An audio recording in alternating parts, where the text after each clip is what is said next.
Hello friends, आज का topic है बीट वर्सेस बाइट। तो आज का क्वेश्चन है difference between bit and byte, मतलब बीट और बाइट के बीच क्या अंतर है। बीट और बाइट, तो बात करते हैं पहला पॉइंट। कंप्यूटर से a bit is the smallest unit of data that can be represent, यानी कंप्यूटर में डाटा को रिप्रेजेंट करने के लिए एक छोटा यूनिट यूज किया जाता है जिसे बीट कहा जाता है। और a byte is made up of 8 bits, और जो बाइट है उसे 8 बीट द्वारा बनाया जाता है, यानी 8 बीट को जोड़ के एक बाइट होता है। उसके बाद अगला point, a maximum of 2 values में be expressed using a bit either a 1 और ए 0, यानी बीट को यूज करके मैक्सिमम 2 वैल्यूज को एक्सप्रेस किया जाता है। एक है 1 और दूसरा है 0। और ए बाइट में होल्ड 256 डिस्टिंक्ट वैल्यूज, और जो बाइट है वो 256 विशिष्ट वैल्यूज को होल्ड कर सकता है।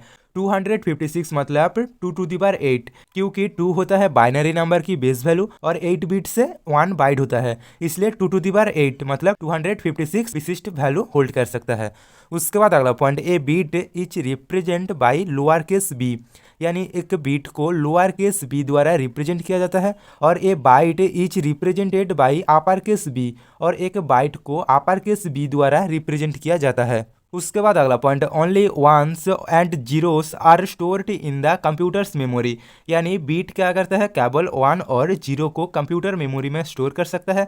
और the alphabet and additional special characters are all covered, और बाइट क्या करता है, 0 1 के साथ साथ अल्फ़ाबेट और अतिरिक्त कुछ स्पेशल कैरेक्टर्स को भी शामिल कर सकता है।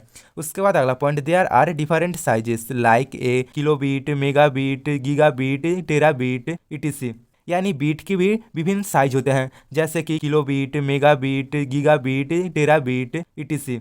और there are different sizes like a kilobyte, megabyte, gigabyte, terabyte ETC, यानी बाइट भी विभिन्न प्रकार का होता है, जैसे कि kilobyte, megabyte, gigabyte, terabyte ETC. तो यहाँ पर किलोबीट और किलोबाइट को आप कैसे समझोगे। किलोबीट में क्या होता है, जो बी होता है वो लोअर केस में होता है, और किलोबाइट में क्या होता है, जो बी होता है वो अपर केस में होता है। इस तरीके से आप किलो बीट और किलो बाइट या मेगाबाइट या गीगाबाइट या टेराबाइट को समझ सकते हो। उसके बाद अगला point, it is use to measure electrical signal, यानी बीट इलेक्ट्रिकल सिग्नल को मेजर करने के लिए यूज होता है। और it is use to measure size of the data, और बाइट डाटा की साइज मेजर करने के लिए यूज होता है। उसके बाद अगला पॉइंट, एग्जाम्पल, तो बीट की एग्जाम्पल है, रेडियो पर बीट की यूज होता है, टेली कम्युनिकेशन पर, डाटा स्पीड पर, वोल्टेज पर और भी ईटीसी, यानी इन सभी में बीट का यूज होता है। और बाइट की एग्जाम्पल है मूवीज, इमेज, डॉक्यूमेंट्स ईटीसी, मतलब एक इमेज की साइज समझ लो 10 MB है तो वो होगा मेगाबाइट में, या एक मूवी की साइज है 3 GB, मतलब वो है गीगाबाइट में, क्योंकि मूवीज, इमेज या डॉक्यूमेंट ऐसे सारे चीज़ों में बाइट की यूज होते हैं और इन सारी चीज़ों में बीट की यूज होते हैं। तो ये था कुछ difference between bit and byte. तो दोस्तों आज के लिए बस इतना ही, मिलते हैं नेक्स्ट वीडियो में। और वीडियो अच्छा लगे तो वीडियो को लाइक, शेयर और चैनल को सब्सक्राइब करना।